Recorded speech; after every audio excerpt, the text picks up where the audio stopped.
আসসালামু আলাইকুম। আশা করি সবাই ভালো আছেন। আলহামদুলিল্লাহ আমরা অনেক ভালো আছি। তো আজকে আপনাদের সাথে শেয়ার করব, এটা হচ্ছে নদীর বাইলা মাছ, আর তার সাথে দিয়ে একটা বাটা মাছ আছে। সো আমি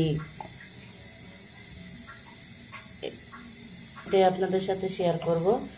এই যে উপকরণগুলো নিয়ে নিয়েছি, আমি কাটা পেঁয়াজ দেবো না, পেঁয়াজ বাটা, রসুন বাটা, আদা বাটা, হলুদের গুঁড়া, জিরার গুঁড়া, মরিচের গুঁড়া, লবণ, তো সবগুলো উপকরণ দিয়ে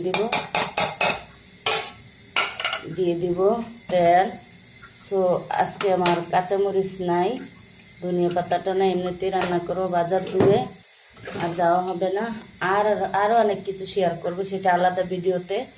এই যে এখানে হচ্ছে লোটে শুটকি, কি জানি, লাউয়ের বিচি, তারপরে রসুন পেঁয়াজ, কালো জিরা, এগুলো সব ভর্তা করব। তো আগে এটাকে মাখিয়ে নিই সুন্দর করে। সব উপকরণগুলো দিয়ে দিয়েছি। আমি এভাবে কতক্ষণ ধরে অনবরত নেড়ে চেড়ে মাখিয়ে নেব, তারপরে পরিমাপ মতো পানি দিয়ে দিব, মাখায় বসাবো।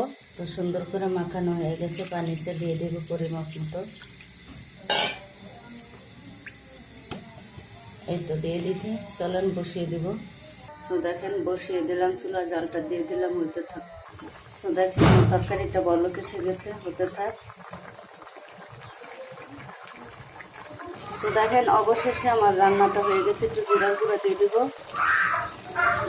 জিরার গুঁড়ো দিয়ে দিচ্ছি। তো চলেন, অবশেষে রান্নাটা শেষ, চুলাটা বন্ধ করে দিচ্ছি, ভিডিওটা শেষ করছি। আল্লাহ হাফেজ।